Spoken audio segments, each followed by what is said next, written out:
Deborah, there's something I need to talk to you about. Is now a good time? Oh, Lane. What is it? What's on your mind? Well, actually, I'm pregnant. Oh, really? Pregnant, huh?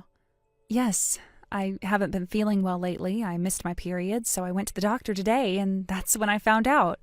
I see. You seem calm about it. Well, I wasn't sure what to expect, but I felt like I needed to tell you, especially since Dan told me I should talk to you. He said it was important, and I agreed. You're right to tell me. I may not be the most eager to hear about your life, but I understand the importance of family, so go ahead. What else do you want to say?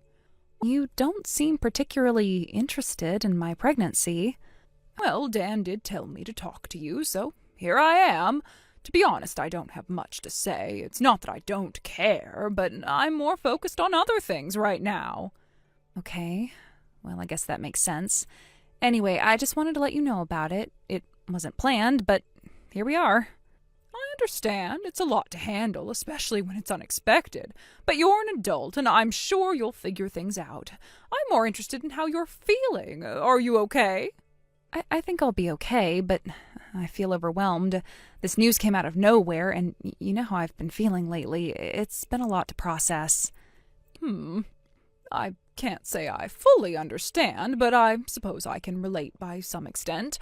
Life can throw unexpected things our way, but we all just have to deal with it in our own way. But I'm sure this won't be easy. Yeah, I'm sure it won't be, but I'm doing my best to take it in stride. Well, Lane, I've been thinking about children a lot lately, too. Children? What about them?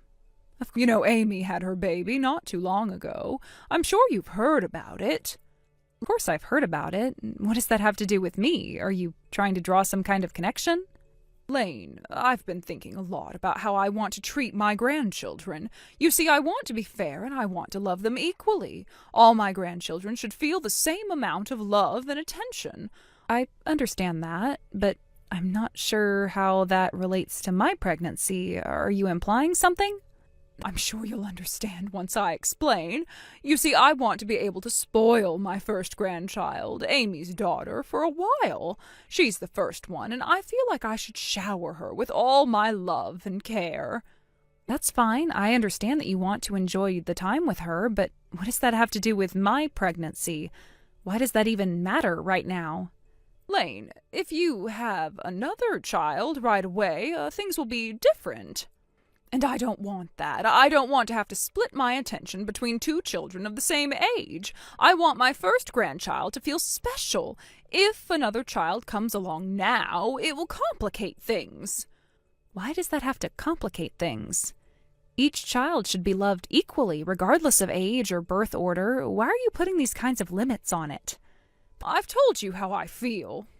I know it's not easy to understand, but that's just how it is. If another baby is born too soon, it'll feel like a competition, and I don't want that for any of my grandchildren. It wouldn't be fair. But that doesn't make sense. You can love two children the same way. It doesn't have to be about competition. Each one can have their place in the family. You just don't get it. It's not that simple. I know myself well enough to know that if another child is born too soon, I won't be able to help favoring the first one. It's human nature. Maybe it's human nature for you, but it doesn't have to be. You can control that. You can choose not to favor one child over another. I'm telling you I can't. It would just happen naturally, whether I want it to or not. You see, when the first child gets all the attention, it's hard not to spoil them. And if a second child arrives too soon, I'm afraid they'll be left out. It's just how things work out. I don't know if I believe that. You're making it sound like it's inevitable that one child will be treated better than the other, but I don't think that has to be the case. You really are stubborn, aren't you? Fine, let me make it clearer for you. I want to wait until Amy's daughter is older before we have another grandchild.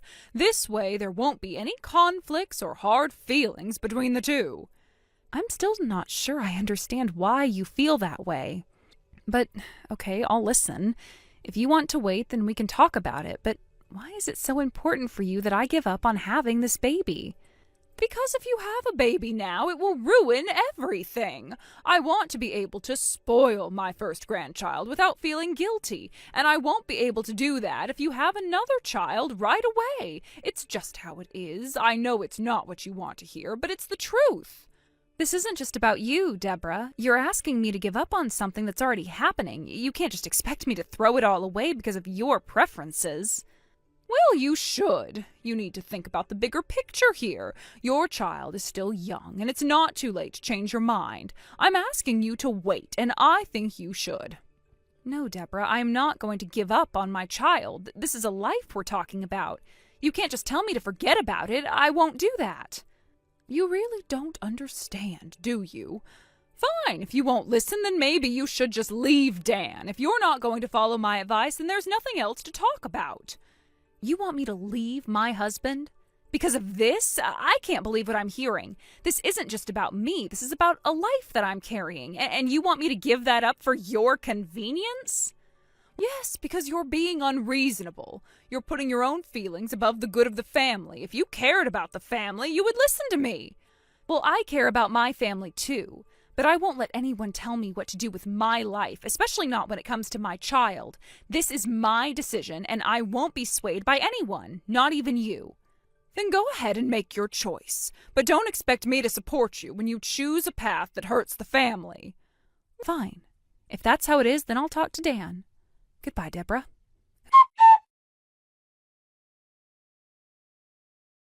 Lane, it's been a long time, hasn't it?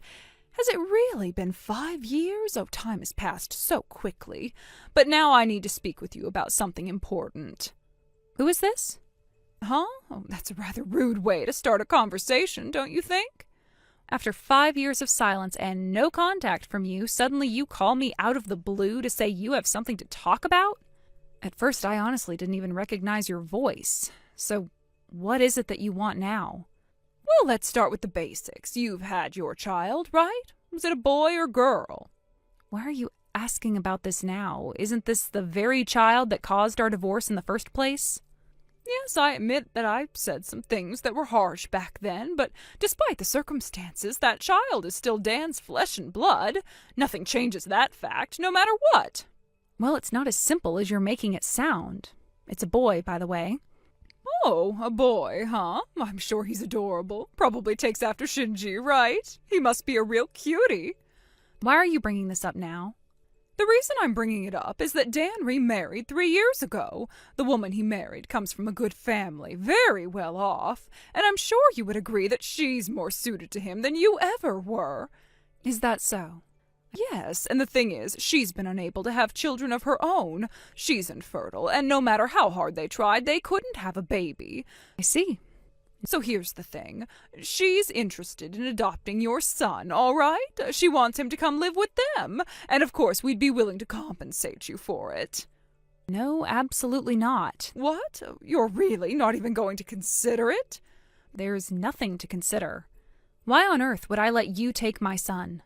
But Lane, your son is still Dan's biological child. He belongs in a proper home, a stable home. Instead of raising him alone, don't you think it's better that he grows up in a family that can provide for him properly? My son's happiness is the most important thing to me, and I know what's best for him. That means he stays with me, no matter what you think. Lane, I really don't understand why you can't see this. Why can't you see that this is for his own good?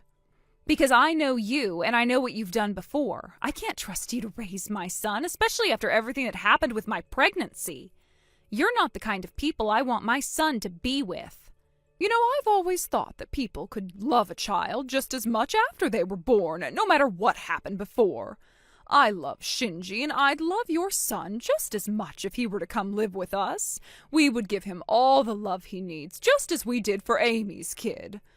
Your reasoning doesn't make sense, and I can't understand why you think it's okay to take my son from me, especially when you already have a grandchild in the picture.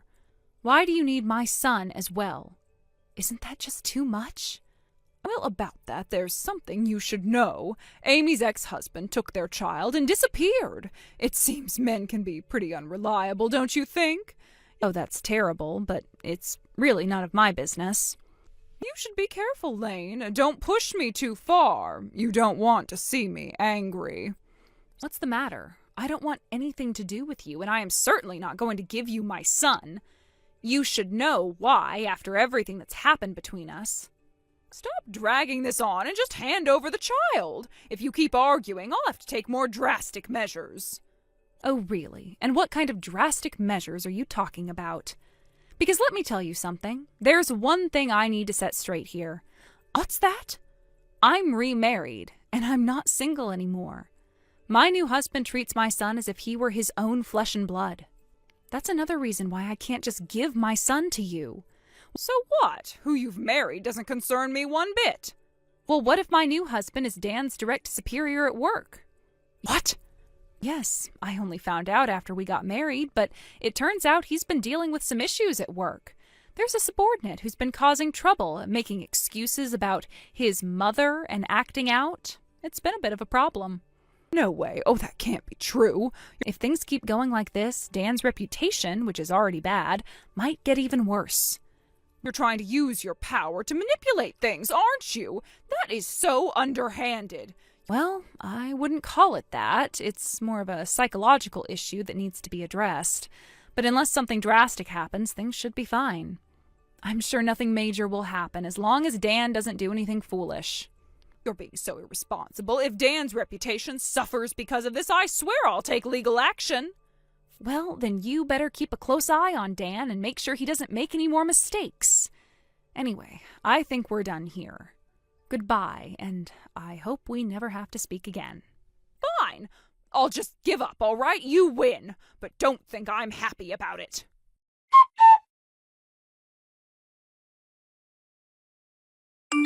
At first glance, it seemed like my former mother-in-law had reluctantly accepted the situation and stepped back. However, the truth was far from that. She hadn't given up at all. In fact, she went so far as to attempt to kidnap my son. It's almost unbelievable, but she actually tried to take him away from me. I wonder, is this what she was hinting at back then when she was talking about her plans? Is this the kind of thing she had in mind? If so, I have to say it was incredibly reckless, thoughtless even. I can't believe someone would resort to such drastic measures, especially when there are so many other ways to handle things.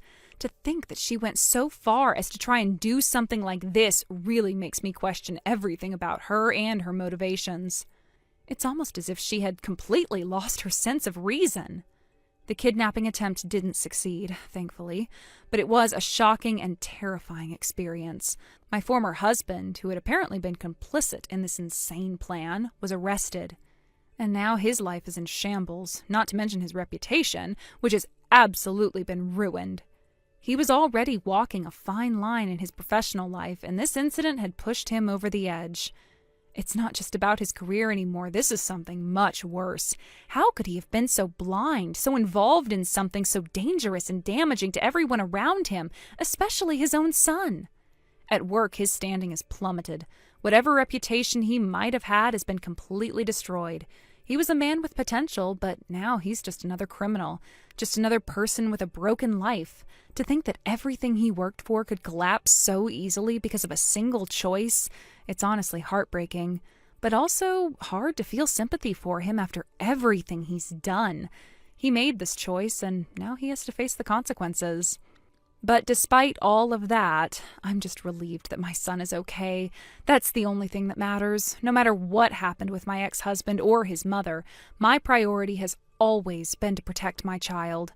He's safe, and that's all I can focus on now. I've been through so much, but nothing compares to the terror I felt when I realized what they were trying to do.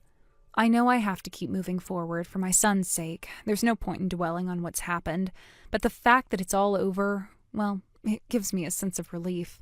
For now, we can start over, and I'm thankful for that.